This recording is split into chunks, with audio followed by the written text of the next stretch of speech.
Bismillahirrahmanirrahim. Assalamualaikum warahmatullahi wabarakatuh. 8 kes baru jangkitan COVID-19 disahkan kemarin yang membawa jumlah keseluruhan kes kepada 15,426 orang. Yang Berhormat Datuk Seri Setia Dr. Haji Awang Muhammad Isham bin Haji Jaafar, Menteri Kesihatan, memaklumkan perkara tersebut semasa sidang media situasi terkini jangkitan COVID-19 yang berlangsung di Dewan Al-Afiah Kementerian Kesihatan. Juga menyertai sidang media Yang Berhormat Pihin Orang Kaya Seri Kerna Datuk Seri Setia Dr. Haji Awang Abu Bakar bin Haji Apong, Menteri Hal Ehwal Dalam Negeri, dan Yang Berhormat Datuk Seri Setia Dr. Awang Haji Muhammad Amin Liu bin Abdullah, Menteri di Jabatan Perdana Menteri dan Menteri Keuangan dan Ekonomi kedua. Daripada jumlah tersebut, 7 adalah kes tempatan, manakala 1 adalah kes import. Di kalangan kes-kes yang sedang dirawat di Pusat Pengasingan Kebangsaan, tidak ada kes dalam kategori 4 dan 1 kes adalah masih dalam kategori 5, yang mana memerlukan bantuan mesin pernafasan dan bantuan mesin tambahan halang mesin ataupun ECMO di unit rawatan intensif. 21 kes telah disahkan sembuh, yang membawa jumlah kes yang sembuh di negara Brunei Darussalam kepada 15,171 kes. Manakala jumlah kes aktif ialah sebanyak 155 kes. Sementara itu, kadar pengisian di pusat-pusat pengasingan di seluruh negara atau bed occupancy rate ialah sebanyak 3.8%. Menteri Kesihatan juga mengongsikan pencapaian program vaksinasi kebangsaan pada 21 Disember 2021. Kadar keseluruhan penduduk yang telah menerima sekurang-kurangnya 1 dos vaksin ialah 94.4%. Kadar bagi yang telah menerima 2 dos vaksin ialah 92.6%. Manakala kadar bagi yang telah menerima 3 dos ialah 10.7%. Bagi sekatan pergerakan yang dijalankan dari jam 10 malam hingga 4 pagi, sebanyak 11 pelanggaran arahan telah dikurangkan dan dikompon di seluruh negara, di mana 10 daripadanya adalah pelanggaran arahan untuk berada di rumah. Dalam sidang media yang sama, Menteri di Jabatan Perdana Menteri dan Menteri Keuangan dan Ekonomi kedua mengongsikan kemaskini garis panduan perjalanan keluar dan masuk negara semasa fasa awal endemik ke negara-negara di bawah kategori Travel Green List, iaitu Australia, China, Singapura dan United Kingdom.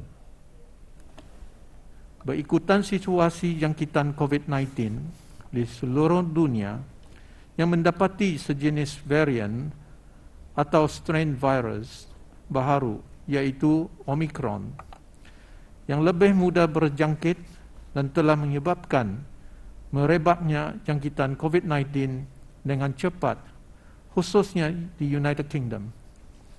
Jawatan Kuasa Pandu COVID-19 telah menetapkan untuk tidak meneraikan United Kingdom sebagai kategori Travel Green List bagi tujuan non-essential travel berkuat kuasa dengan serta-merta. Pengemaskinian kategori Travel Green List ini adalah merupakan langkah yang bersesuaian bagi memastikan kebajikan, kesejahteraan dan keamanan rakyat dan penduduk negara Brunei Darussalam terus terjamin dengan mengawal risiko jangkitan COVID-19. Bagi mereka yang sudah membuat perancangan untuk membuat perjalanan keluar dan masuk negara ini bagi tujuan non-essential travel ke United Kingdom adalah dinasihati untuk menangguhkan dulu perjalanan masing-masing. Syarat-syarat bagi pertimbangan keluar masuk yang dinyatakan di atas adalah tertakluk kepada penelitian Jawatan Kuasa Pandu COVID-19 dari masa ke semasa. Bagi sebarang maklumat lanjut dan terperinci mengenai garis panduan perjalanan keluar dan masuk negara semasa fasa awal endemik, bolehlah didapati melalui laman seseorang Jabatan Perdana Menteri www.jpm.gov.bn.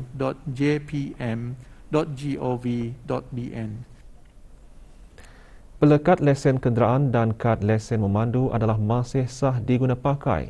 Begitu juga lesen dalam bentuk digital. Perkara itu dinyatakan semasa sidang media Jabatan Pengangkutan Darat Kementerian Pengangkutan dan Infokomunikasi mengenai pengemaskinian perkhidmatan membaharui lesen kenderaan dan lesen memandu dengan lebih terperinci.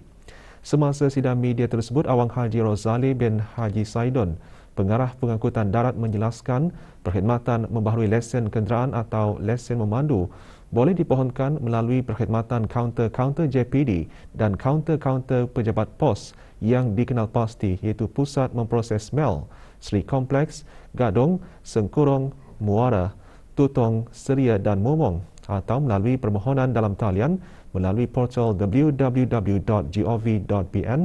atau aplikasi Transport BN atau talian Darussalam 123. Lesen digital adalah digital twin bagi lesen kenderaan, road tax dan lesen memandu. Oleh itu, pelekat road tax dan kad lesen memandu adalah masih sah diguna pakai. Begitu juga lesen dalam bentuk digital. Dalam pada itu, pelekat lesen kenderaan, road tax, dilekatkan di cermin kenderaan atau disimpan sahaja di dalam kenderaan. Sementara itu, pemohon yang hendak membaharui lesen kenderaan, yakni road tax, adalah tidak diperlukan untuk membawa bersama buku atau kad pendaftaran kenderaan semasa memohon. Dalam pada itu, semua permohonan perkhidmatan membaharui lesen kenderaan dan lesen memandu yang dibuat pada 8 Oktober lalu sehingga 21 Disember 2021 sama ada melalui perkhidmatan kaunter-kaunter JPD dan kaunter-kaunter pejabat pos yang dikenal pasti atau melalui permohonan dalam talian aplikasi Transport BN, talian Darussalam 123 atau pemohon yang sudah menerima SMS atau belum menerima SMS bolehlah mendapatkan pelekat lesen kenderaan atau kad lesen memandu melalui kaunter-kaunter yang disediakan. Bagi cawangan-cawangan JPD, waktu operasi perkhidmatan kaunter JPD di cawangan Ibu Pejabat Beribi Gadong bermula pukul 8 pagi hingga 11.30 pagi dan 1.30 petang hingga 3 petang bagi semua jenis perkhidmatan JPD. Bagaimanapun, perkhidmatan bagi membaharui atau mencetak lesen kenderaan dan lesen memandu masih boleh dibuat pada waktu tengah hari dari pukul 11.30 pagi hingga 1.30 petang. Sementara itu, perkhidmatan kaunter di cawangan Kompleks Litar Memandu Kuala Blight, Demborong dan Tutong di cawangan Kompleks Litar Memandu bermula 8 pagi hingga 11.30 pagi dan 1.30 petang hingga 3 petang bagi kesemua jenis perkhidmatan JPD. Sementara Pusat Memproses Mel, Sri Kompleks, Gadong, Sengkurong, Muara, Tutong, Seria dan Momong akan bermula 27 Disember ini mengikut waktu operasi perkhidmatan kaunter yang telah ditetapkan. Berkaitan penguatkuasaan lesen digital, Unit Penguatkuasaan Jabatan Pengangkutan Darat telah mendapati sebanyak 21 kesalahan bagi pemilik dan pemandu kenderaan yang menyalahi peraturan di bawah Akta dan Peraturan Lalu Lintas Jalan Raya Penggal 68. Kesalahan tersebut didapati semasa operasi rondaan di kawasan daerah Brunei dan Muara pada 16 hingga 21 Disember 2021. Pusat Dakwah Islamiah melalui pembangunan mu'alaf dan bahagian perancangan, kajian dan penerbitan perpustakaan mengadakan kunjungan ke Rumah Panjang Julangan Titah Kampung Melilas dari Rumah Panjang Besar Kampung Sukang. Rombongan diketuai oleh Awang Abdul Aziz bin Haji Abdul Kahar, pemangku pengarah Pusat Dakwah Islamiah.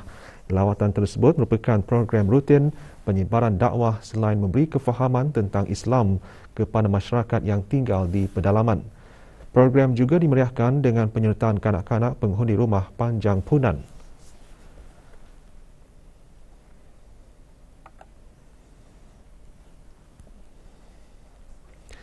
Fasa awal endemik bermula dalam usaha pemulihan negara dari kesan pandemik COVID-19.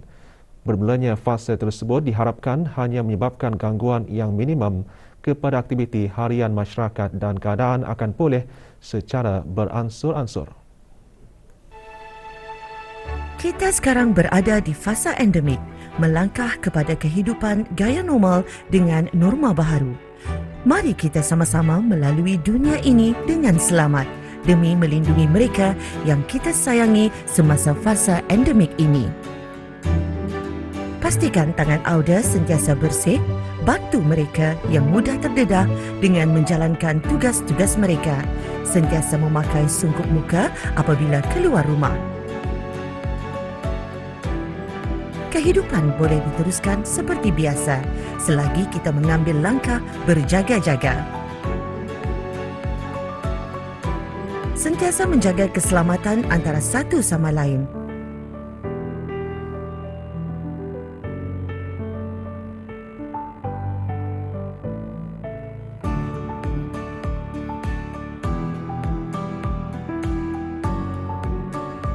Bagi anak-anak kita, marilah kita sama-sama memainkan peranan dalam membimbing mereka ke arah yang betul. Aktiviti sosial kini sedikit berbeza, tetapi itu tidak bermakna kita tidak boleh melakukannya dengan seronok.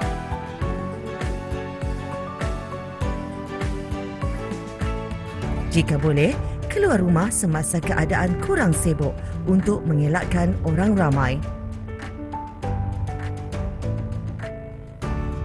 Apabila memasuki mana-mana premis, log masuk dengan menggunakan aplikasi Blue Health. Pastikan anda sentiasa mengamalkan penjarakan fizikal dan gunakan pembayaran secara atas talian atau tanpa sentuh sebanyak mungkin.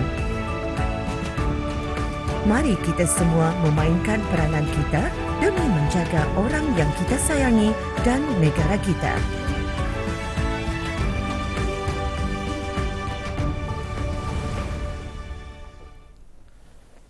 Big Begawan Projek telah memenangi kategori perniagaan inklusif dalam Anugerah Perniagaan ASEAN ABA 2021.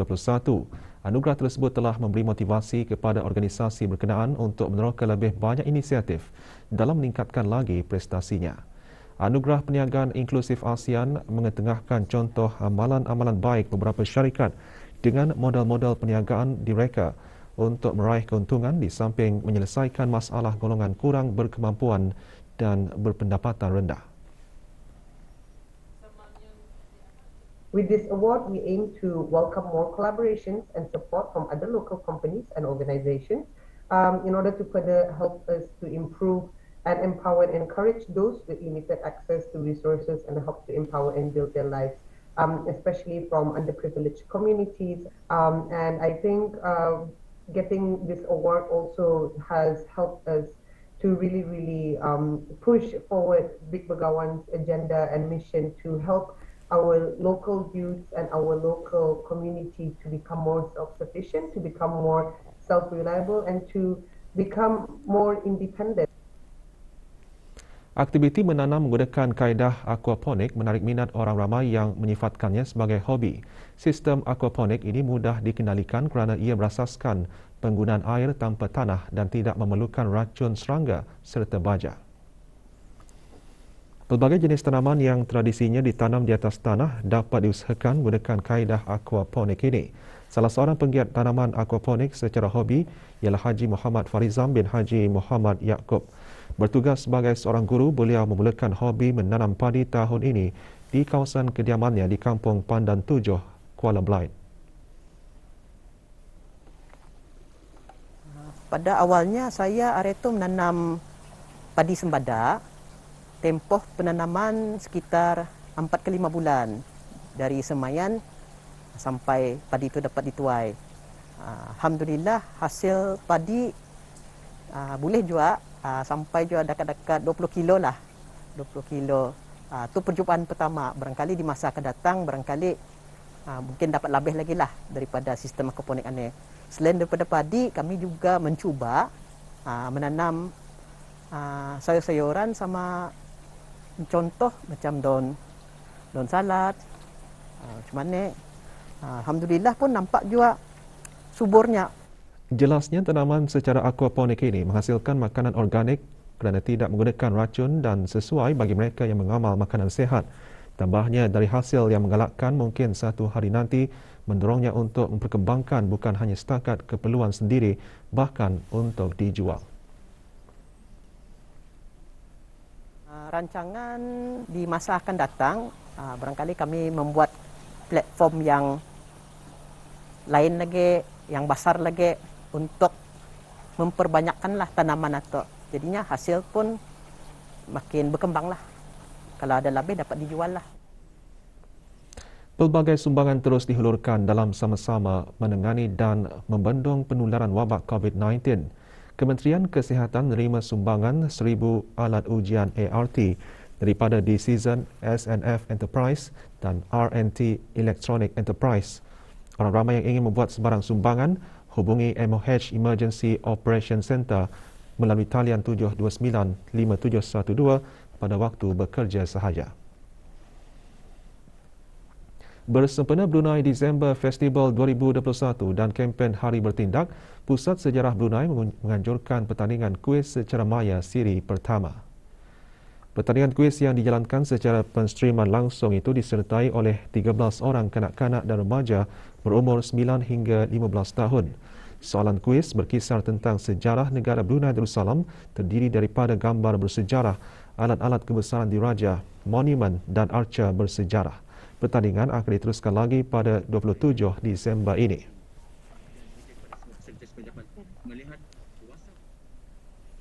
Dua lagi filem koleksi Arkib Negara Brunei Darussalam ditayangkan di Teater Arkib Negara.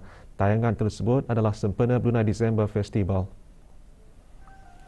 Tayangan filem Perkembangan Ekonomi Brunei Si Ali adalah mengenai permulaan daripada aktiviti ekonomi tradisi seperti bertukang perak sebagai sumber mata pencarian sehingga berevolusi dengan penemuan minyak di Syria yang menukar kehidupan menjadi lebih moden. Sementara istiadat perpuspaan ke bawah Dunia Maha Mulia Paduka Seri Baginda Sultan Haji Hassanal Bolkiah Muizzuddin Wad Daulah berdurasi 11 minit 53 saat memaparkan detik bersejarah yang penuh adat istiadat dan menjadi kebanggaan kepada seluruh rakyat jelata di negara ini.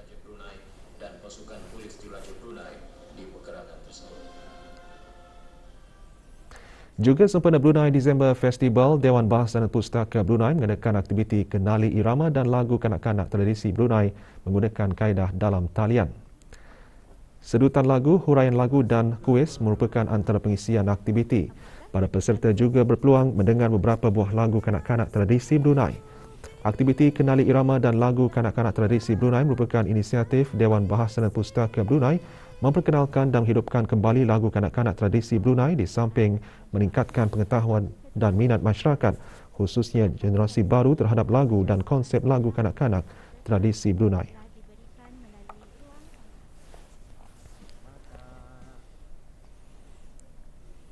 Sempena Brunei Disember Festival, Pusat Membeli Belah Times Square mengadakan Expo hujung tahun 2021.